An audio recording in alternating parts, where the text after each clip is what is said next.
Okay, good morning, everyone, and a warm welcome to our panel on faith leadership for global challenges. This is definitely a first for me because I've done conference presentations online and I've done webinars online, but to actually do a whole panel is is new. It's a bit unusual. It's a bit weird to be speaking to a screen rather than seeing you guys in front of me. But let's see how this goes. I hope it goes well. My name is Jennifer Eggert. I'm head of research at the Humanitarian Academy for Development, which is part of the Islamic Relief family. And I am co-convening and co-chairing our two panels at this year's conference together with Emma Tomlin from the University of Leeds. And Emma and the Academy, we call it HEAD for short, we have been working together for a couple of years now. We started the Religions and Development DSA study group together and have been organizing DSA panels for a couple of years now. And what brings us together is really this interest in how faith intersects with development and humanitarian aid. We have two panels at this year's DSA conference. So we have the one now, and then a second one in the afternoon from 2 to 3:45 p.m. UK time. We also have, in addition to the two panels, we're hosting a study group meeting of the Religions and Development Study Group. So for those of you who are free between, let me check, 4:15 and 5:30, again, UK time, you're more than welcome to join us in the study group meeting, which will be different from the panels. So the panels, we'll have like traditional academic paper presentations and then discussion.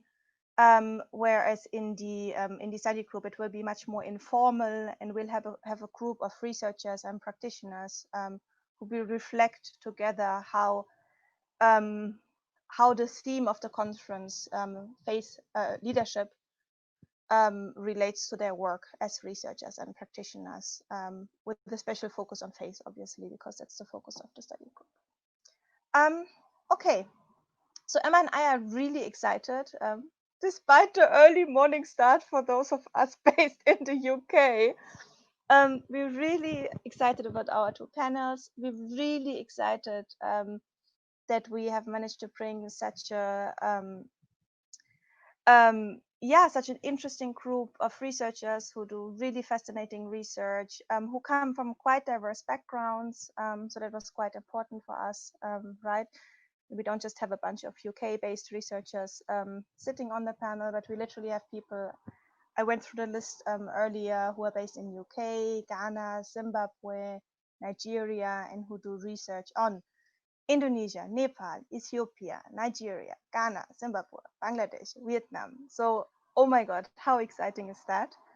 The morning panel that I'm chairing has 3 papers by Severin from the University of Bath, who will look at Amazon theological reflection and process of social change in the Amazon and in Bangladesh.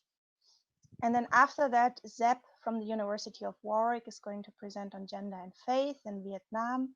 And then the third presentation for this first panel is by Albert, who will speak about faith-based organizations in Ghana. And Albert is based at the Kwame Nkrumah University of Science and Technology. Okay, like I'm not going to bore you for any longer. We'll jump straight into the panel. And if Severine is ready, we'll start with her paper. I am on stage and you can hear me. Can you wave if you can hear me?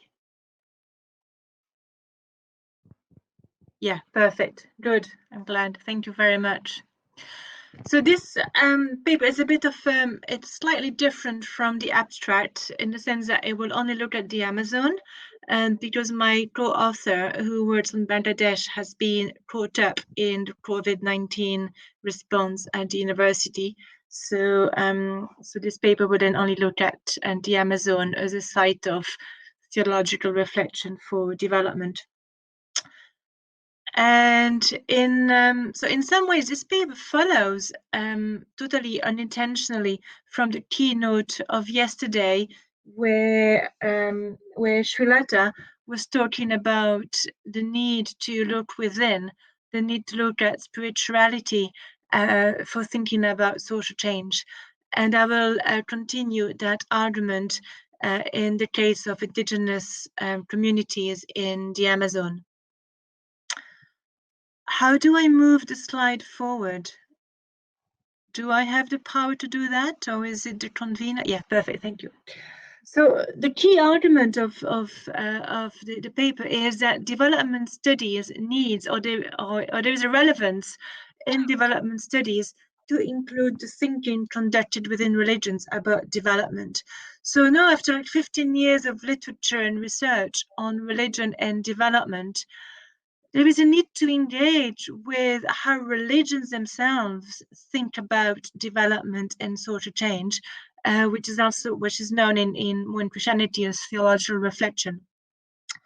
And that this reflection about development from within religions is an important resource for interrogating processes of social change and questioning existing institutions and social norms. And I will also show that this reflection and this interrogation creates actually a space for new leaderships to emerge. And even in the Catholic Church, which is very patriarchal, we have the Pope, the bishops, all males, priests, all males.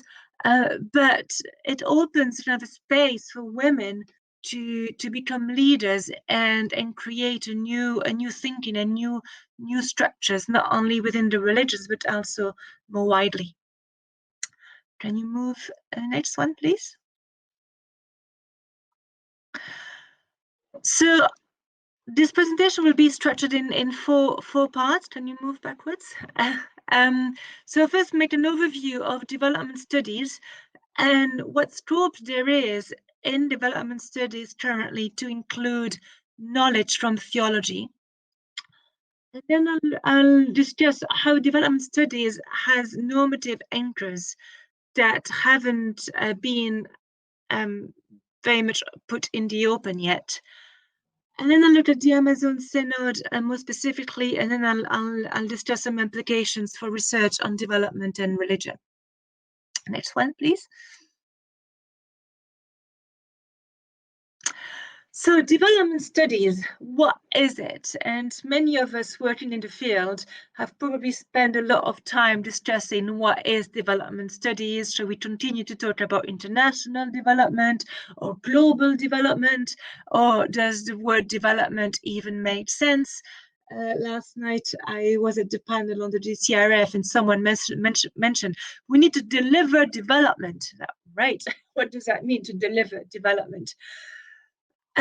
So in the written paper, I've done a kind of summary of development studies. And one thing that's common in all the writings on development studies is its colonial heritage. And it's no accident that the UK has the largest community in development studies, given that it was the largest colonial owner at the time of decolonization. And today, with roads must fall, and we hear a lot about this decolonizing necessity in our structures, including development. One thing that has been talked a lot about within development studies is its geographical boundaries.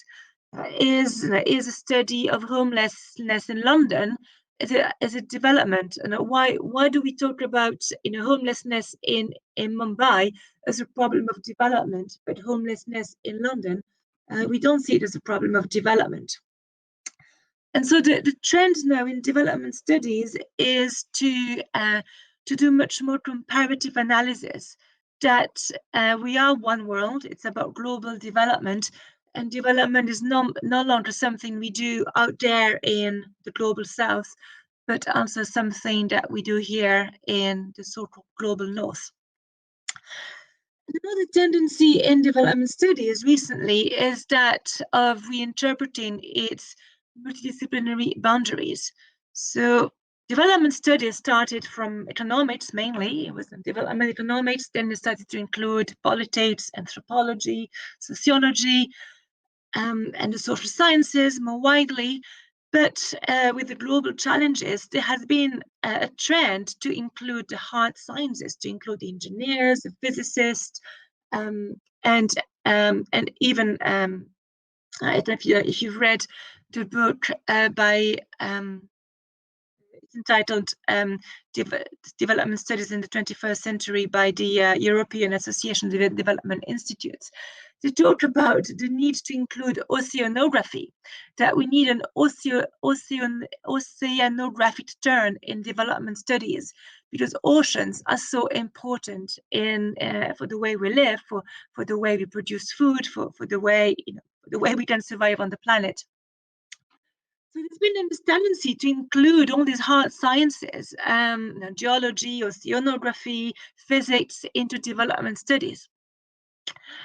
And then finally, there's been an ongoing decolonization process within development, which is about including partnerships with researchers in different parts of the world, questioning our own position of privilege, our own position of power in the UK. There's also the issue of language. If you don't write in English, you are not part of the mainstream. So these are still big questions in development studies about how can we decolonize, how can we decenter ourselves from our own white gaze. And that was, I think, last year in the DSA conference about decentering the white gaze in development. Next slide, please. But there is one feature for the last 60 years of development studies that has remained, is that development studies is about solving problems. It's about transformation. So we research in development in order to understand better processes of social change and eventually make the world a better place, to say it more kind of plainly. So there's this normative commitment for transformation for the better. And in her definition of development studies, Sarah White, the president of the DSA, was talking about development studies as about doing research to combat the problems of poverty and inequality. So there's really kind of this normative commitment that we just don't do research to understand the world, but we do research to make it better, to transform it. But that raises the question about what does it mean to make the world a better place? What is our relationship to ultimate ends? And yesterday, Srilata was talking about, well, many of us are working at trying to make the world a better place, but we don't look at ourselves. How can we become better persons? And so this discussion about what does it mean to improve people's lives, which standards do we use to judge whether a situation is better than another?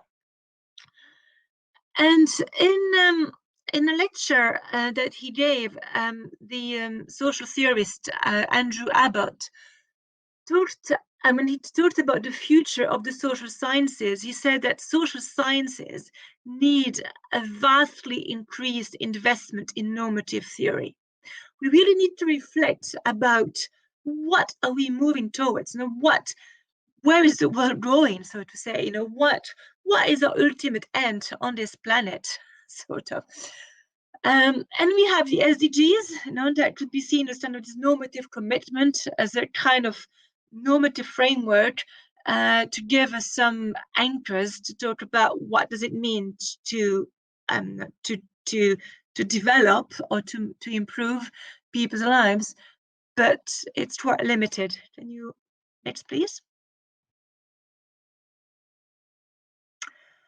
So what are the normative anchors in development studies? Well, we have a lot of research on well-being, what counts as living well. And arguably, it started with Amartya Sen in the late kind of 70s, when he started to question economics and utility and happiness as an approximation for well-being. And since then, the research on well-being has really taken on. And so we have already quite a lot of literature that discusses kind of what does it mean to live a better life. So the issue of value judgments have come really to the fore now in development, even in poverty measurement, that now even what counts as being poor is a value judgment that we make about what is poverty. And of course, now Amartya Sen arguably has now brought this question of values at the center stage of development. But then more pragmatically, we have the climate emergency. Now, our changing climate has forced us to rethink the moral standpoints from which to assess progress. And COVID-19, I think it's, we hear a lot about where we cannot go back to where we were in January. COVID-19 has profoundly shaped our world, and we cannot go back to before. So this then urges for the need to think about, okay, which moral standpoints can we build to get this better world, or can we have a different understanding of progress? Because our reliance on fossil fuel, on our consumerist society is clearly not sustainable. Next slide, please. But we haven't talked much about the moral standpoints from within religions. So where could we find these moral standpoints from which to assess progress? And in development studies, there is only one case in its history where development studies has borrowed from religion to think about its moral standpoint, and that is liberation theology. That the development is about liberation from unjust structures, and that there was this mutual kind of influence between dependency theory and liberation theology in the late 70s. And I think that liberation theology has been very influential in Paulo Freire, in the field of education. I don't think there would be a pedagogy of the oppressed if there hasn't been liberation theology before. So we have this one example of an interrogation of development from within religions in development studies. But we have kind of moved on from liberation theology that was in the 70s. We are in 2020. So what scope is there then in development studies to borrow from religions to think about progress? Next slide, please.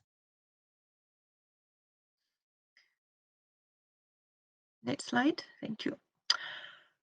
So I'll take the example of the Amazon Synod in the Catholic Church, which seems to me one of the most recent attempts to rethink progress, to give moral standpoints, normative anchors to development studies from within religions. So in 2015, Pope Francis issued a document called Laudato Si on care of a common home. I don't know if you've heard of it. So this is a document that kind of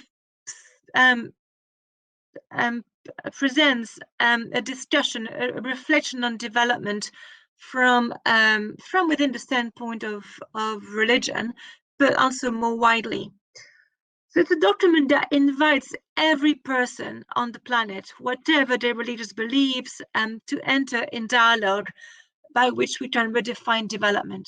for clearly the way we have developed over the last 200 years has threatened the future of life in our common home. We cannot continue like that. And it reflects on the change that is needed. And of course, we need change in economics, we need change in our political structures, but it says change has to be integral.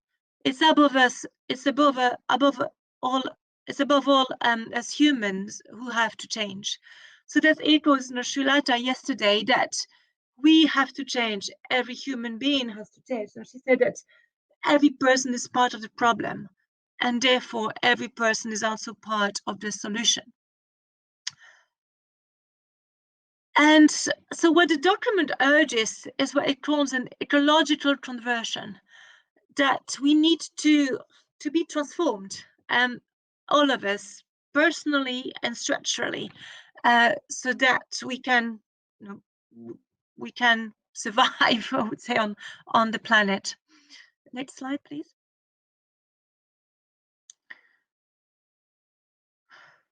So, so the document was issued in 2015, and in 2019, the Pope convened a synod. So a synod is an assembly of all the religious leaders, and this time he convened an assembly of all the leaders of the Amazon forest. But before that discussion, to rethink about our common home from the perspective of the Amazon, there was a consultation exercise that has been carried out with 87,000 people from the Amazon territory about what people in the Amazon, how they saw progress, what was their desire, their aspirations for development in that territory. And what came out of these consultations was kind of a strong desire to anchor sort of normatively development in good living. And I think that's something that, again, Srilata talked about yesterday, about the Sumak Kozai, which is the Quechua, the other one, understanding of buen vivir, of good living. It's about harmony with oneself, with nature, with other human beings, and with a supreme being, as there is intercommunication between the whole cosmos. And the document here cites some indigenous groups in Colombia that says, and we are part of nature because we are water, air, earth, and life of the environment created by God. Therefore, we ask that the maltreatment and extermination of Mother Earth cease. We want this indigenous cry to be heard in the whole world. So what is the key today, based across cosmovisions, is that we humans are nature. We are water. We are not above it. We are just part of it. And this is why, we human beings have to change. We have to become much more aware that we are just part of this planet, and in communion with all living systems.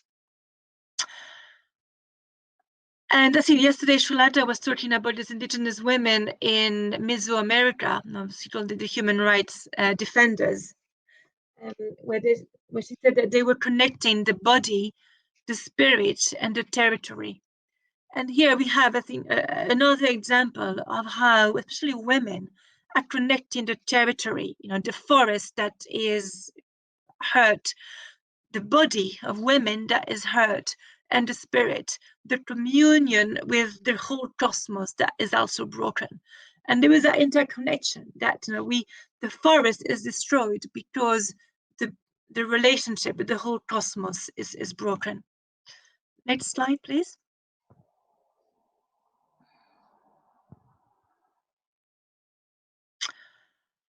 And these indigenous people, and they cry for this union with the cosmos to become the starting place for reflecting about what faith in God implies. And actually, the final document of the Synod talks about the defense of human rights as being integral to faith, to Christian faith. And this need for ecological conversion of oneself and of the economic and social structures. that we cannot proclaim faith in God if we don't allow ourselves to be converted, transformed ecologically.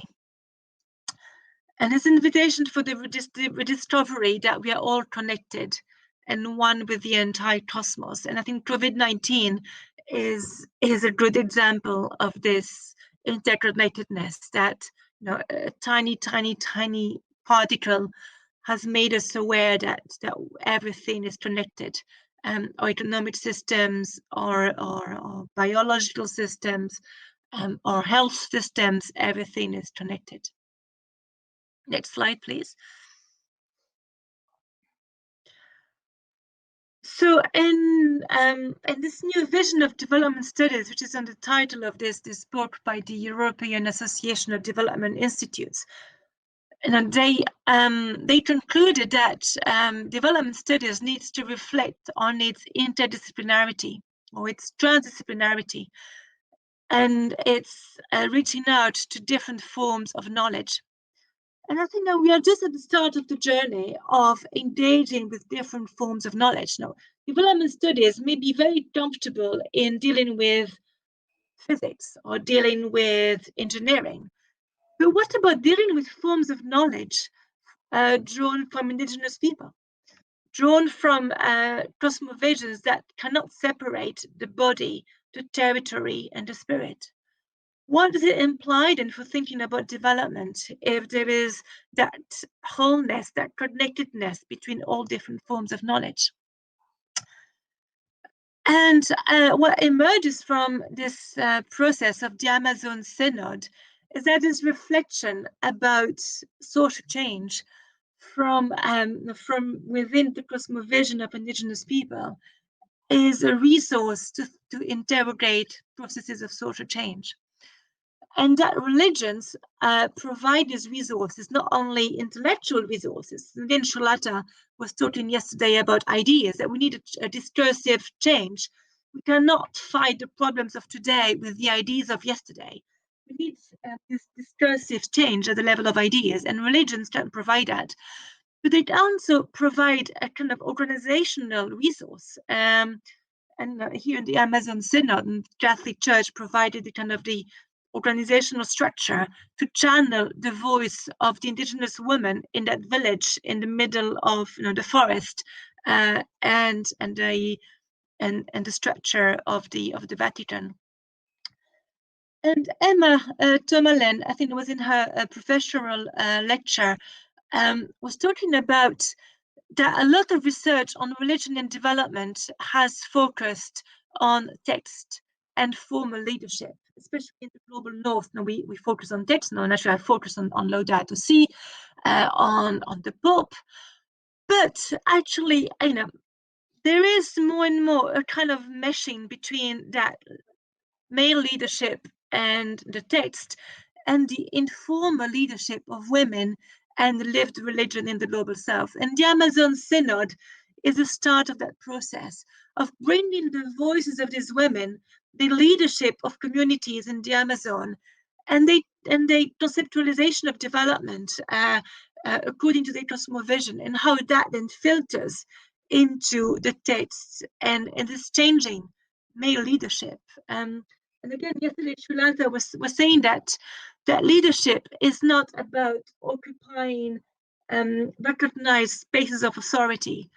And I think that these women in the Amazon are leaders. They may not be recognized leaders, but they're definitely shaping the Catholic Church in the future. And I'll stop there. Thank you very much. Fantastic. Thank you so much, Severin. Thank you for Emma, who behind the scenes is clicking the presentation forward. We are the DSA Dream Team. We'll take turns in the second panel, where she will be sharing and I will be clicking. So thank you so much, Severin. I would suggest we just go straight to the second presentation and then have time for questions and comments in the end, if that's okay. So next up on the screen is Seb Rumsby from the University of Warwick, who will speak about gender and conversion in Vietnam. And it's so good to see you, Seb. Let me see. See, second time round, I have it all figured out a bit more with the frigging panelists. Yeah, we can hear you, Zeb. Good to see you too, Jennifer. How are you? I'm all right. How are you doing? Yeah, pretty good, pretty good. Yeah. Zeb, I leave the floor to you. I jump off the stage. Yeah, just need the slides up, that's all. Yeah, Emma is going to help us with that. And you have 20 minutes. I'll give you a 5 minutes reminder like I just did with Severin. Yeah. Great. Thanks very much, Jennifer and Emma, for convening this. And it's nice that Severin ended on that kind of note about the kind of male formal leadership and the informal female leadership aspects, which segues quite nicely into my work. So now we're moving away from theology and onto an empirical account of religion and development from an everyday politics perspective. So the presentation is entitled Christianization Among a Marginalized Ethnic Minority Group in Vietnam, from Female-Led Conversion to Male Pastor Development Brokers.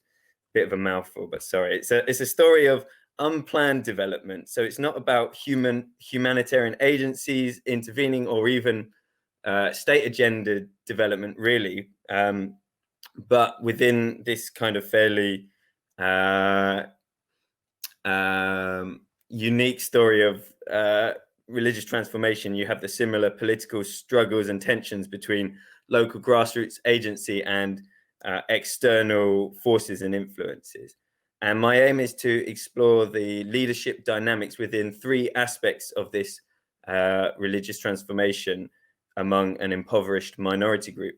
And these three aspects are conversion, the rise of pastors as local elites, and the cultivation of everyday leadership skills. And I'm also going to attempt to focus on the gendered nature of these leadership roles, but I know that's quite a lot to cover. So let's see how far we get. Can I have the next slide, please? So a quick introduction into how leadership is seen within the kind of religion and development literature that we might be familiar with. Firstly, there's this kind of instrumental use of religious leaders or organizations seen as kind of gatekeepers for external development projects or programs. So they're seen as these, trusted local stakeholders who can facilitate development through external funding. And then on the other side, you've got a reaction against that, really, where there's more criticism of local religious leaders as often being seen as conservative, undermining gender equality by opposing birth control or sometimes excusing violence against women. So beyond those two kind of fairly simplistic narratives, you've got a kind of wider political economy analysis of how religious leaders are political actors, not just in a kind of, on a gender level, but also looking further at the kind of political leverage that these religious actors can exert. And that's kind of brought out by Bush, Fontaine, and Fina. And finally, there's this kind of recognition now that the secular development assumptions, which Severin's just kind of talked a bit about, based on this kind of divide between the secular public and kind of spiritual private affairs, is not really relevant for much of the Western world. And in fact, religious leaders are political leaders inherently, and that's very much the case in the context that I've been researching in Vietnam. And there's this nice quote that foreigners and officials are considered strange and unpredictable, just like the spirits. Therefore, the best person equipped to deal with these capricious powers is the shaman. In a recent study of a Hmong commune in Yên Bai province, it was found that all Communist Party cadres, local cadres and ex-cadres, were also shamans. So this is a nice little example of this lack of distinction between spiritual and material spheres. Yeah, so let's move on to the next slide, and I'll show you, I'll introduce my research context. So here's some maps of Vietnam. On the left, we've got the topographical map, where it shows the highlands in the northwest, which is also where I did my field work. And the group that I was researching were called the Hmong. And in the second map, you can see the Hmong populations in different provinces of Vietnam, and those little numbers at the top are where I did my field work. And the third map across is the UN poverty headcount map, and you can see how closely poverty maps onto like ethnic distribution, really. And indeed, the Hmong are kind of at the bottom of this ethnic hierarchy in Vietnam, with the highest poverty levels and lowest education rates. So the context is very rural. Most Hmong people are farmers, and there's a mix of semi-subsistence farming, rice and maize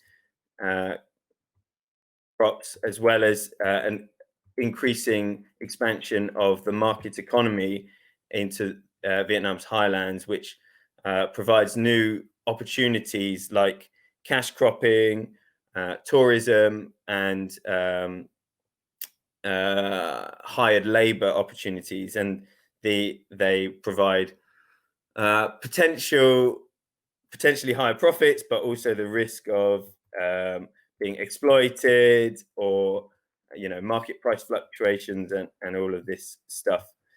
In addition, there's a history of antagonism between the Hmong and the various states of Southeast Asia and China. So it's a transnational group. They're not just in Vietnam, they're also across the border in Laos, China, and Thailand. And the Vietnamese government has viewed them with suspicion for their lack of patriotism, and there have been attempts to kind of control them from a security perspective.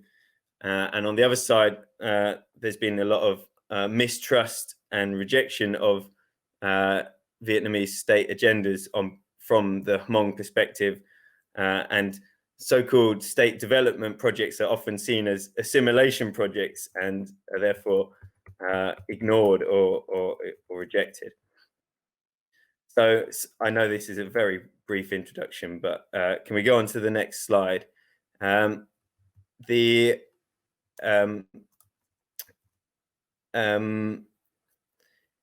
Yes, so Hmong gender relations are characterized by a patrilineal inheritance and marriage structure, meaning that wives will have to leave their birth family, both physically and spiritually, to join the husband's family.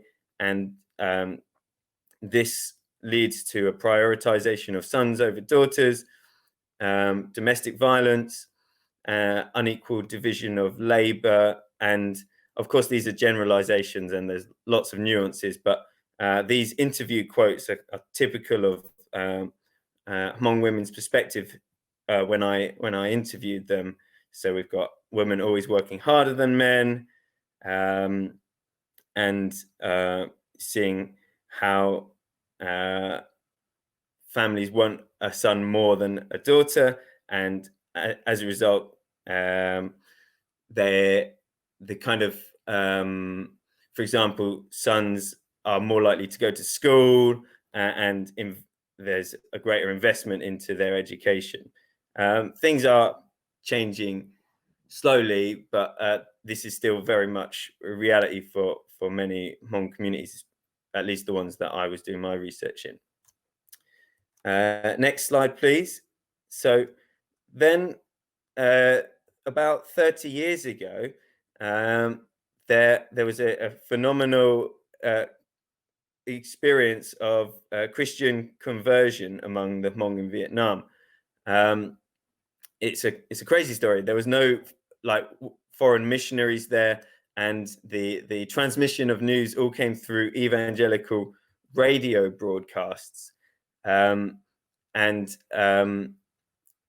Again, I don't have time to go into detail, but one important finding that emerged was the prevalence of female-led conversion.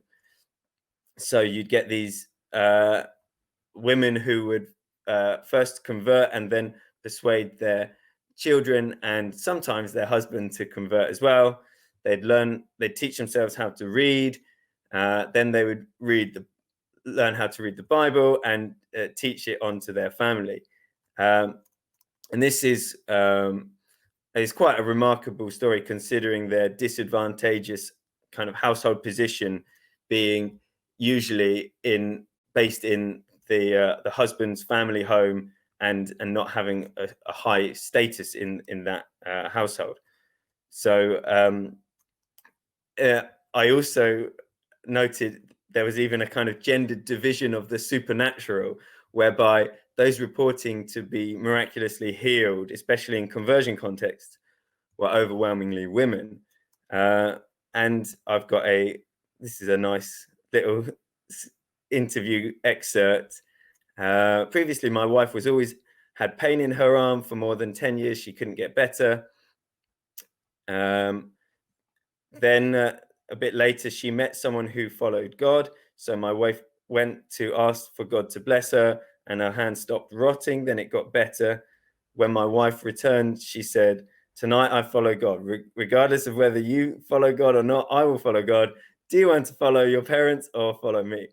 At that time, I didn't know this. So this is the husband's perspective. I didn't know what to say. So I just said, "Okay, let's just follow."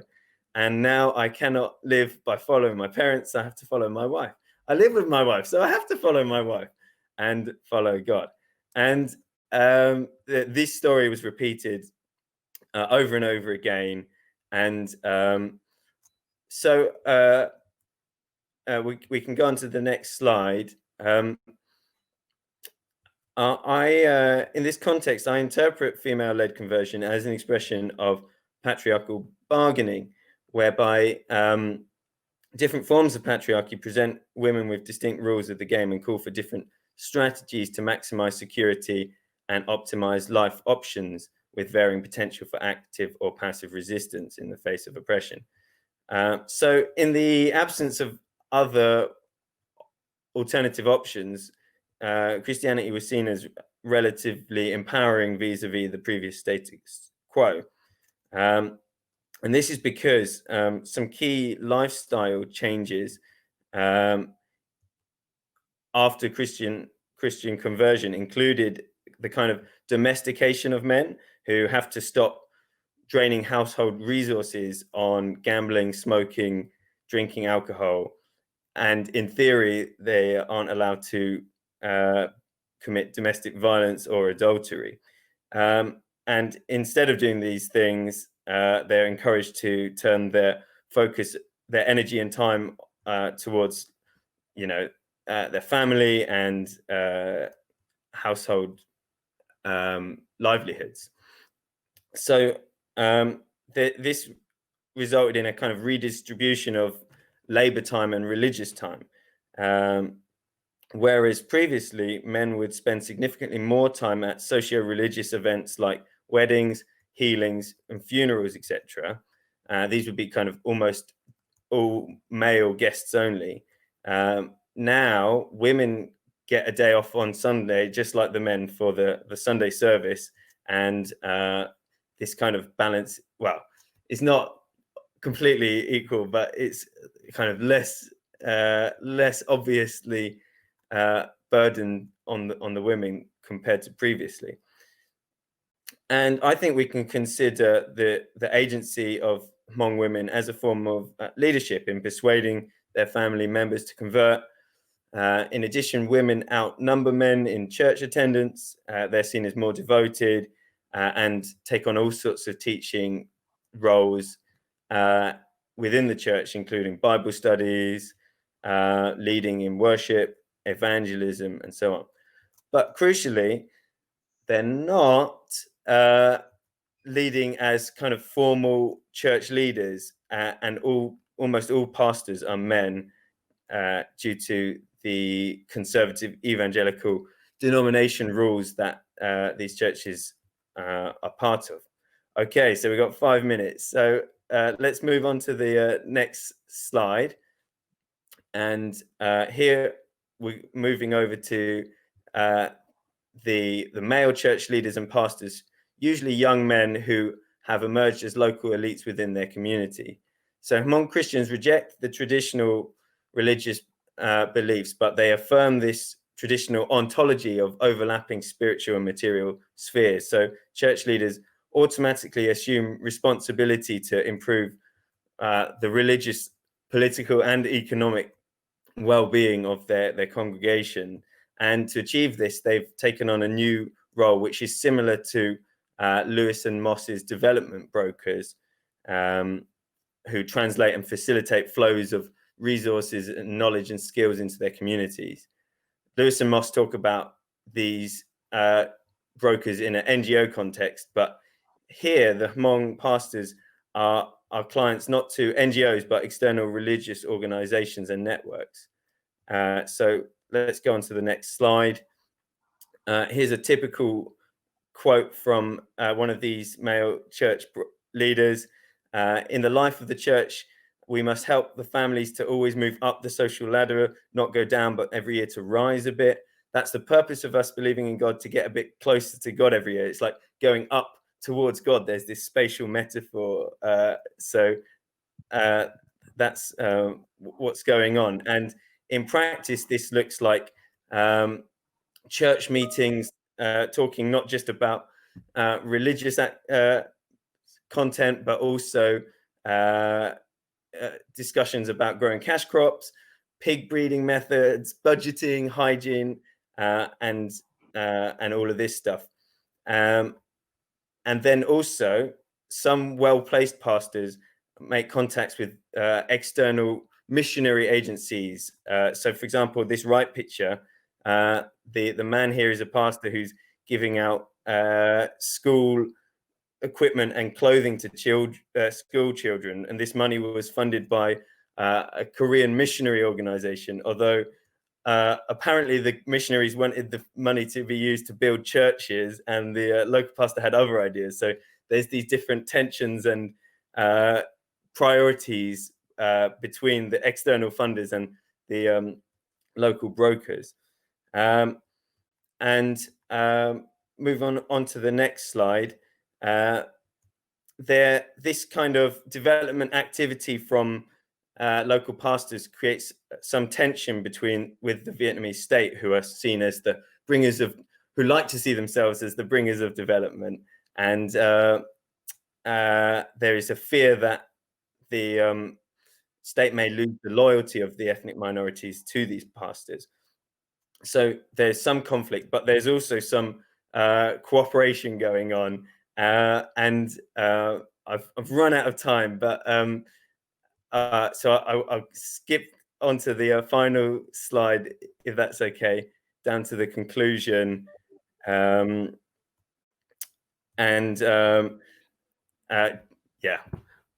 I'll leave it at that, but I'm sure people have questions. Thanks very much. It's fine. Zeb, you can wrap up. Like, take another minute or two to just, yeah. Okay, sure. Thanks. Yeah, so I wanted to highlight again the lack of distinction between religious, political, and economic spheres, which is why religious leaders matter as leaders for our ideas of development. So Christianity is seen as this new way. The literal Hmong word for Christianity is the new way, which implies a means to an end. But that doesn't detract away from the authenticity of religious conversion when seen within a holistic worldview. And then, so the story I wanted to tell was this initial leadership of female-led conversion and influence, which was over time relegated and overshadowed by the rise of male pastors as religious elites. And this limits the potential for empowerment to some degree. And we didn't have time to go into the everyday leadership stuff, but we can talk about that more in the questions. The suggestion is that we take questions now. We take questions now for the first two papers, which were quite fascinating papers, right? That really touched on a lot of key issues in development.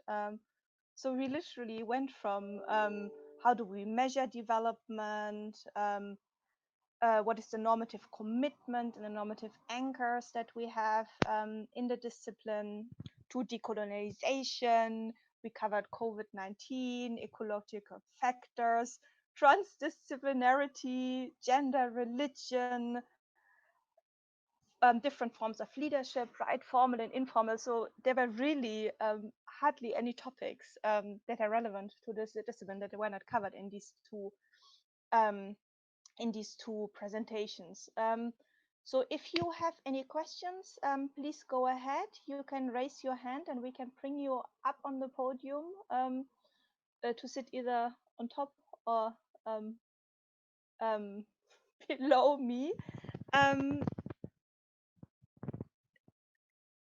Yeah, so if there's any questions, please let me know. I think Zeb had a question before to Severin. So I'm just going to bring up Zeb to the podium and he can ask his question.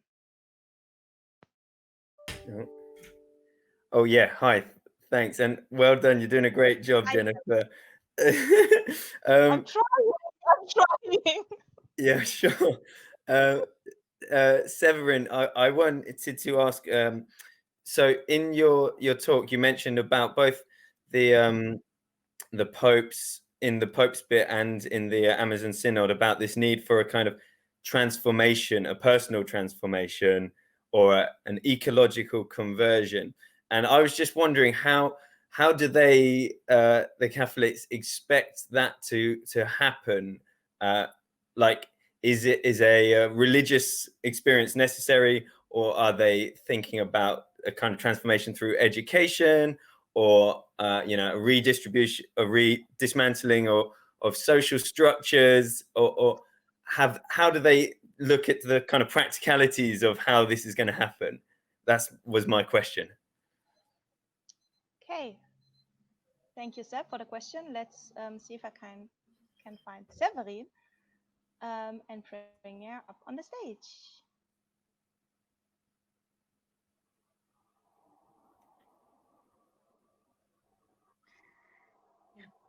Thank you very much. Thank you for the question. It's very much work in progress especially in Catholic structures and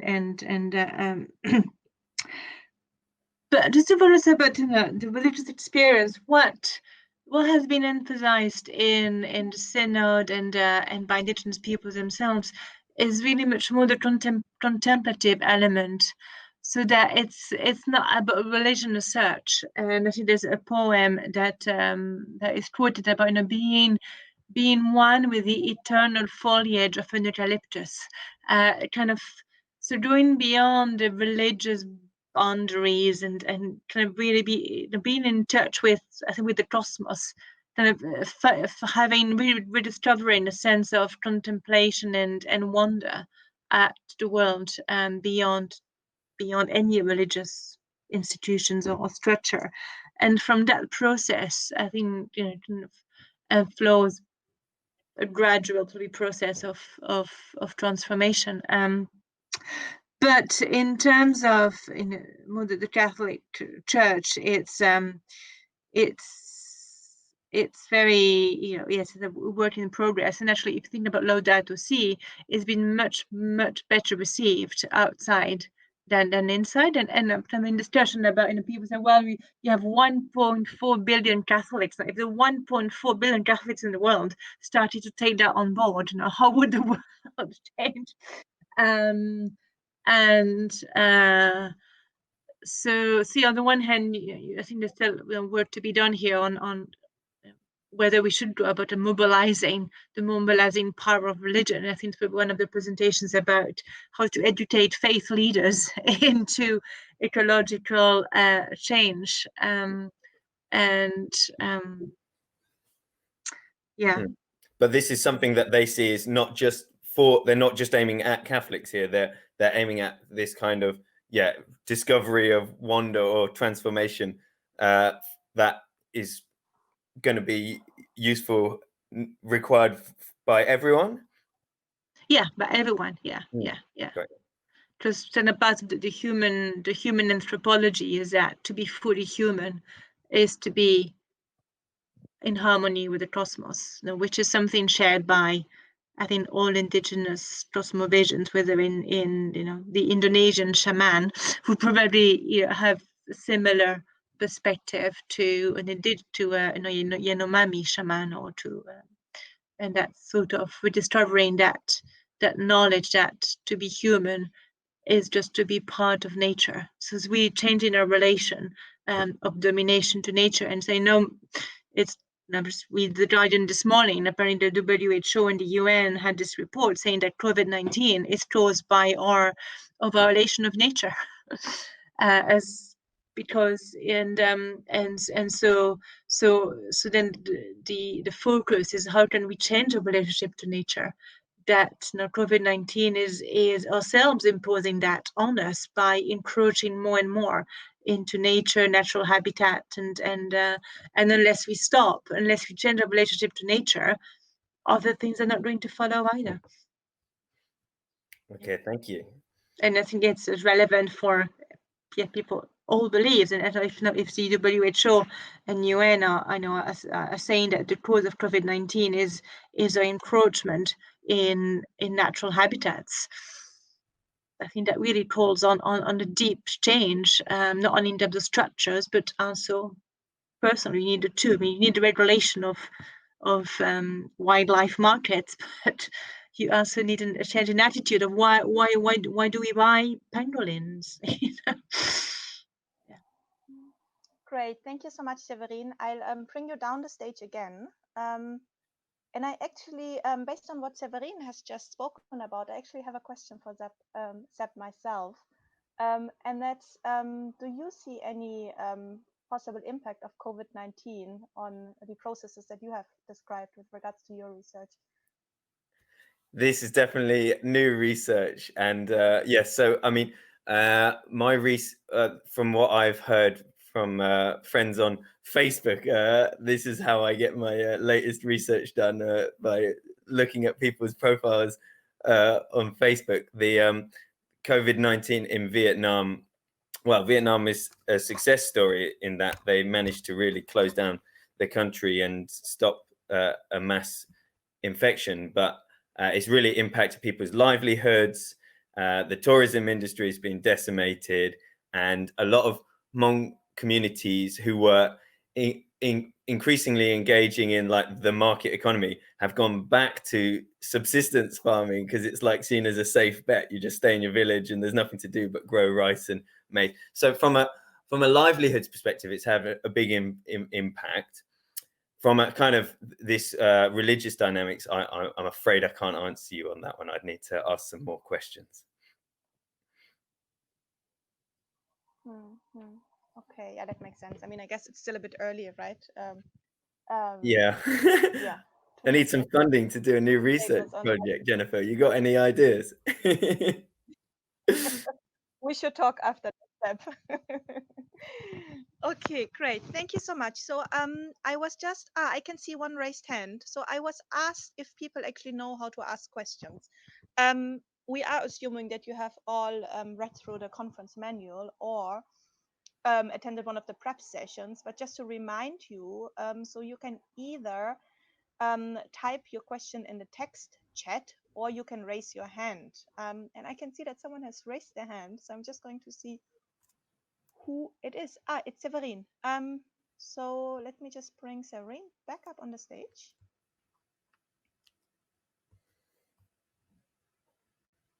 Yeah, sorry, if there are other people, I don't want it to be, you know, a discussion between between the two presenters. But I have a question about the research on religion and development and the leadership. You know, as you mentioned, that there is this blurring between the economic, political, religious roles of leaders.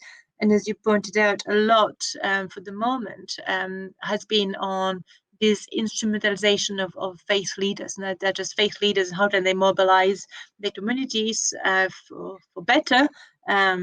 So on the one hand, you have it on this positive aspect, and on the other hand, you have the kind of, well, faith leaders mobilized for violence and all that sort of literature.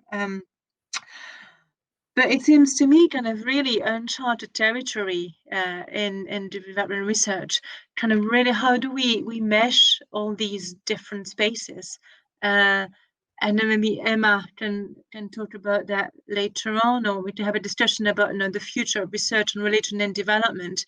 Because it seems that research on religion and development is kind of a little corner, but it's not at all mainstream yet.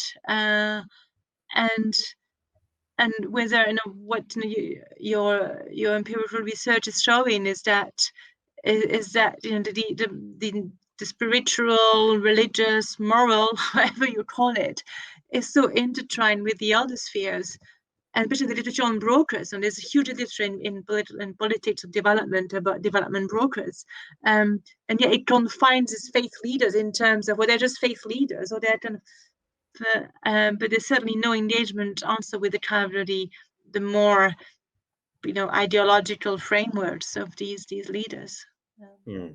Yeah, just maybe for future directors in research.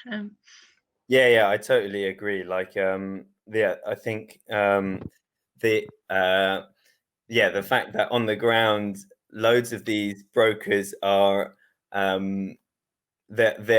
their status and authority derives from, you know, religious ideas, you know, spiritual authority, their efficacy to kind of get things done, you know. And there's a real, like, for example, when people in Vietnam, these Hmong people, look at their leaders and they see this their ability to kind of connect to external networks and get new sources of information when they attend religious conferences or meet these foreigners who have, you know, potentially loads of money vis-a-vis the living standards of their communities. And it's not seen, or it's seen as kind of both on a kind of network analysis. You can understand it, but it's more than that. It's like, yeah, so their religious efficacy, their favor with God, and that is also a way of gaining status and their ability to mobilize. And this can be done in both empowering and disempowering ways. So the guy who had made contact with these Korean missionaries and was bringing in this Korean money, like, people had, other people, not his congregation, but other external observers, had accused him of being a bit corrupt and taking some of this money to build his own nice house and this sort of thing, and you know, twisting what the purpose of the funding was for originally. And so it's a call to look into these the details in a closer way and see what's really going on. Okay, thank you so much, Seb. We actually have another question from Richard. So I'm going to take both of you off the stage. This is so much fun, this. On the stage, off the stage, on the stage, off the stage. So Severin is going, and so is Seb. See you later. Now I bring up Richard, and Richard had a question about corruption. So I'll let Richard ask his question. Hi, Richard. Hello there. Can you hear me? Yeah. Okay. Just by chance, the last speaker started mentioning corruption, but an important feature of global challenges is the expanding nature of corruption at the present in the world and the damage it is doing to development. And in my opinion, the lack of global leadership from the faith leaders about this subject. It doesn't seem to me to have been a topic which faith leaders have taken hold of in the same way as they have about other topics. And I wondered if any of the speakers or any of the people in the room would be interested in talking a little bit about what can faith leaders do about adding their voice to the fight against corruption. Thank you so much, Richard. Is there anyone in the room, one of the speakers or someone else who would like to answer this question? I have a raised hand. Severin. Okay, I bring Severin back up on the stage.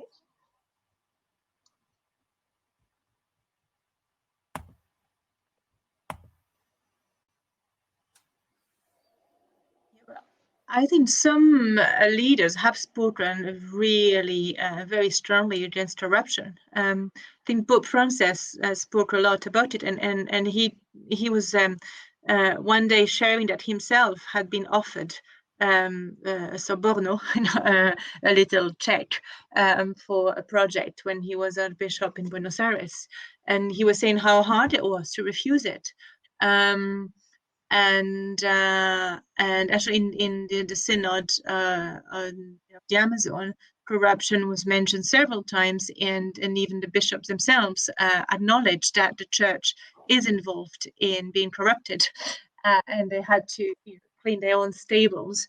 And well, I've come across quite a few statements in Africa as well from faith leaders about corruption, and some of them sharing their own experience of being tempted when they receive a little envelope. And yeah, recently I read a talk by the Archbishop of Luxembourg, and saying that how Odebrecht, the corrupted company in the Amazon, has its office in Luxembourg, and so he was saying how it's so connected that him as the Archbishop of Luxembourg is connected to the Amazon because of the network of corruption, and so I think there is denunciation, but maybe not as strong. But I know there's a lot of work now about investment. For example, the Church of England, I think it has a portfolio of £6 billion pounds of investment. They are thinking very hard about their investment. Whether they should disinvest it from corrupted companies, from human rights violation. So there's really a lot of thinking about that, I would say, and actions. I know it moves slowly, but yeah. So Can I come back on that? yeah.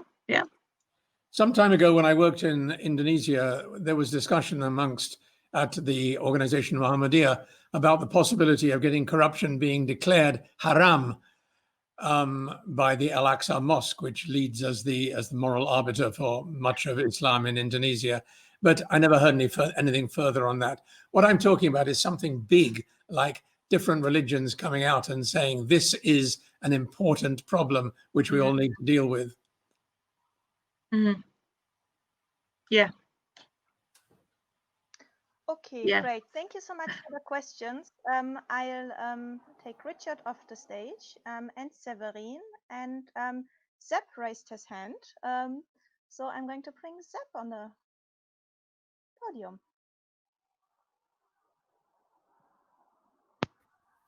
Oh yeah, sorry. I was just going to also answer Richard's question about corruption, although it's not on the big scale that he was talking about, but because my research is not on big leaders, they're kind of everyday leaders. And in Vietnam, what we might call corruption is pretty endemic on a very, it's kind of normalized in society, but Christian leaders, the Christians that I'm researching are kind of evangelical Protestants, and they tend to be quite good at criticizing political authorities who don't live up to their words and are kind of seen as hypocritical. So the same leader who other people accused of being corrupt himself was quite outspoken about government corruption, and he invoked the saying of the kind of founding father of Vietnam, Ho Chi Minh, who said that the communist officials have a duty to love their country and serve the people, and he would say that, you know, this never happens and that there's all this hypocrisy going on, and then so I think on a smaller level, Hmong Christians would speak up against corruption, but then when they try to get on in the world of business and you know, improving their livelihoods and then making contacts with other business people, then they would invariably get drawn into it themselves, because it's kind of such a normalized part of doing business, getting permission to do business and paying off local officials, that is quite hard to avoid. So this is why this leader that I focus on was caught in allegations of corruption himself, whilst denouncing corruption from the government. Just thought that might be interesting. Right, thank you so much, Seb. So there's Emma. Can you hear me? Co-convene. Yes, we can. Yeah, hi Emma. So hello and good morning everyone, and thanks Jennifer for doing such an amazing job. This is quite stressful, isn't it? I think she is going to now try and use one computer. They're just sorting that out, but I did have a couple of questions, actually, one for Severine and Seb, so I'll ask them, and if we don't get a chance to get the answer at this point, then we can come back to them later. I love both of the presentations. You know, I really love both your research areas.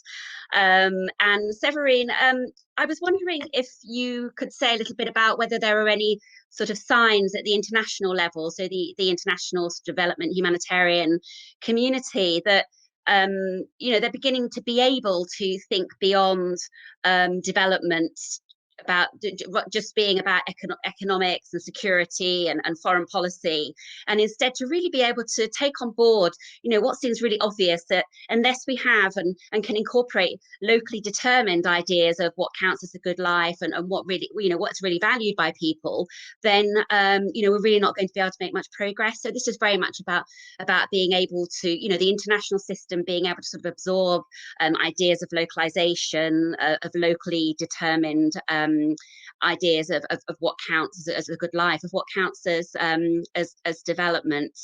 So that's my question for Severine. I'd love to hear a little bit more about that. And for Seb, I'm really interested in this idea of applying the work on brokers and translators to the religion and development field. I've just published an article on it. I've seen another article, and hopefully you're going to write about it. So I think this is becoming a bit of a topic, and I think it's really important to be able to sort of drill down into the dynamics of what's actually happening within faith communities, and not everyone is playing the same role. So I'm interested in asking about the impact of development on the faith communities. So you have the faith leaders, the religious specialists acting as brokers, mediating between the communities that they represent or that they live within, and the development sphere, if you like. And I'm wondering, you know, if there's any evidence or any evidence you can give of the impact of that mediating role on the religious specialists, on the religious leaders. You know, do they end up becoming enculturated into the you know, the world of development discourse and language? You know, does it change them? Does it change the way that they think about development, the way that they communicate development ideas to their communities? So yes, Severine, what's happening at the level of the international community, and is there any signs that there's beginning to be an ability to absorb you know, the impact of localization, of locally determined ideas of what counts as development? And for Seb, what's the impact on the religious specialists of acting, of having this brokerage role. So they're my questions. I don't know if we're turning over to the speakers now, or if we can go to. I do that. Oh, whatever. Okay, we can come back to those questions later. I mean, you know, and I'd like to hear your thoughts on them, but I shall go off now.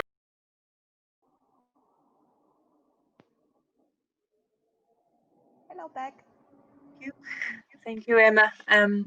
Yeah, this is an ongoing question that's been around for quite a long time in development about, you know, the localization of development processes and the kind of cultural rootedness of development interventions or development support. But I think the more fundamental question is about not the politicization, but to what extent international organizations are willing to enter into the politics of all this.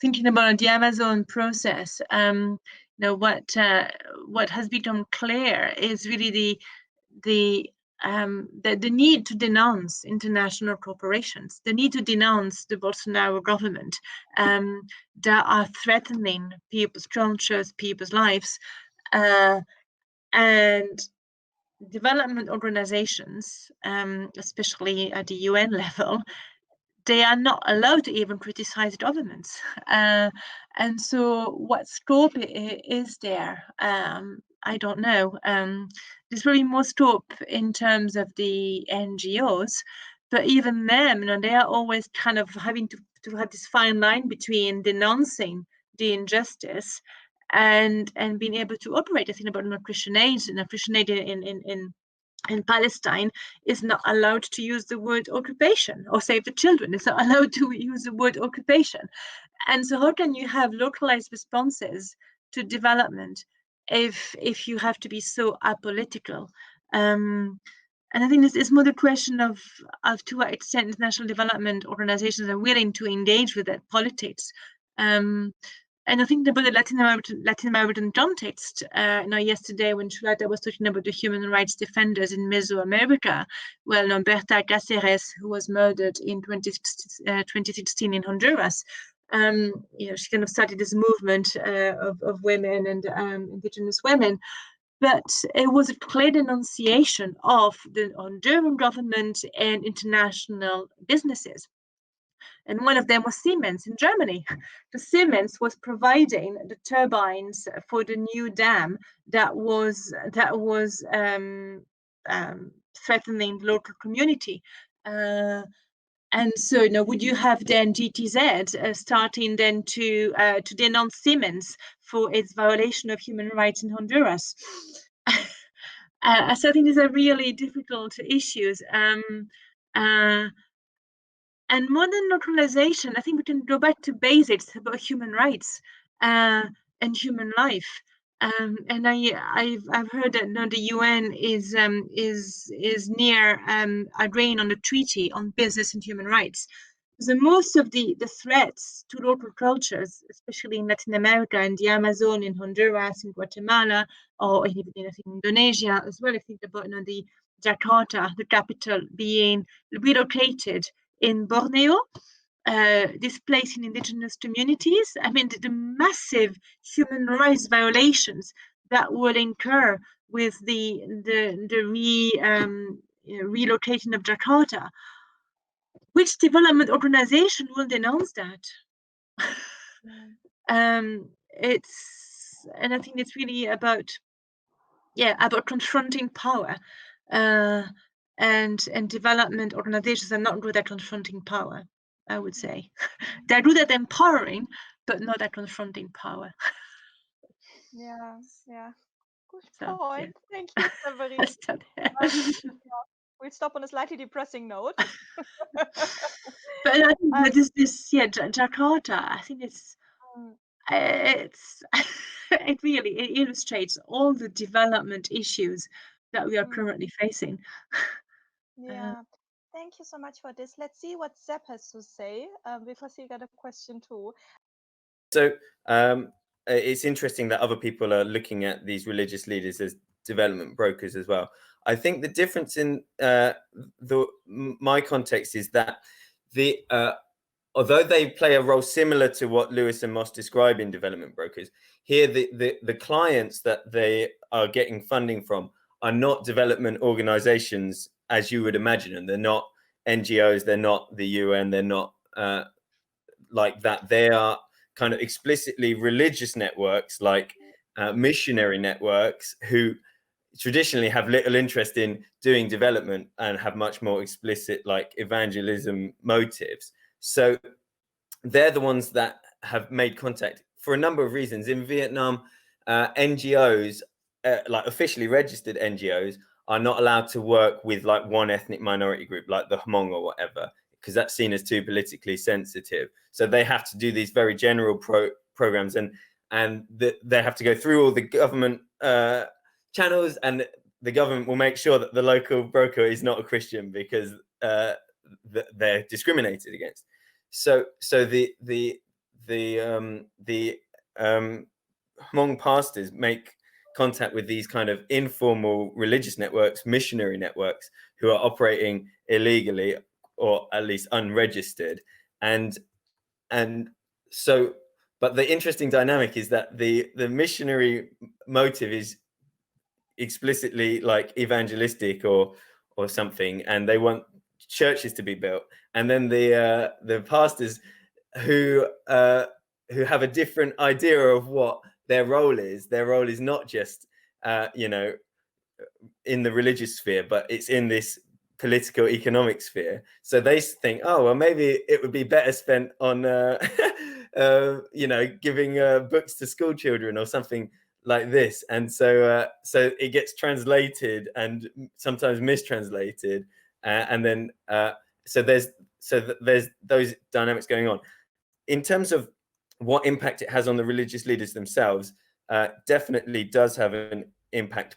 They are enculturated through their interaction with these external networks, but it's not into the kind of standard development language. It's more into kind of the language of modernity. I guess they become these kind of harbingers of modernity in their communities, where they have these ideas of what it's like to be modern, because they've met these Korean missionaries who are all rich and wear suits and drive fancy cars, and so they bring in like these new aspirations into the community, and so they are enculturated and affected through this brokerage process, but maybe in a different way to if they were interacting with you know, your more standard humanitarian agency broker client. Okay, great. Thank you, Zep. I move you off the stage again. All right, so we've almost come to the end of our first panel at this year's conference. Now, really sorry that we haven't managed to bring Albert, Temitope, and Sunday on the stage, but we have a second panel in the afternoon, so we will try our best if it works for the three of you, and we will contact you after this panel via email. We will see if we can bring you on the second panel, right?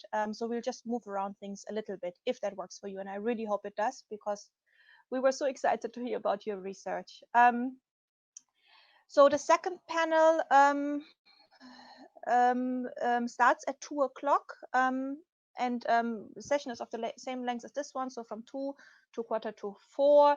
We have really exciting presentations lined up on Bangladesh, on Indonesia, Nepal, Nigeria, Ghana, and Ethiopia. So we're really looking forward to that. Yeah, we also have the study group meeting. I mentioned that earlier at the beginning of this panel, 3:45 to 5:30, where we'll have an opportunity to discuss some of these issues that look at how faith intersects with leadership in development spaces. Yeah, we look at these questions like in a more informal setting, where we will be joined by both like academic researchers and practitioners. Okay, so I'm just getting a message that we can actually run over in terms of time for this panel. So I'm not sure if the plan is that we want to bring on Timmy on Sunday again. Is that the plan, or Albert? For the next one. Okay. Yeah. All right. Sorry, I'm getting messages from our admins and from Emma behind the scenes as I speak. So we will leave, like for this panel, we will leave it at that for now. But we will try with the second panel, because obviously if Timmy Sunday and Albert can join us for the second panel, then there will be more papers. So we might run over a little bit, possibly. But yeah, by the time that you, if you join us for the second panel, then by the time that we start, we will have that figured out. Just checking, I got a text chat. Oh, from Zeb. Thank you, Zeb. So for the presenters, if you come to the second panel, please make sure to be there 15 minutes before the start of the panel, so that we can just check if there's any technical issues, so that we can definitely hear your presentation. And there is one more question. Yeah, exactly. So I've already asked that. Yeah, so that's it for now. Thank you so much for joining us. Thank you so much for these fascinating presentations, and for everyone else who was in the audience asking questions or just listening in. And we hope to see you later in the second panel and the study group meeting.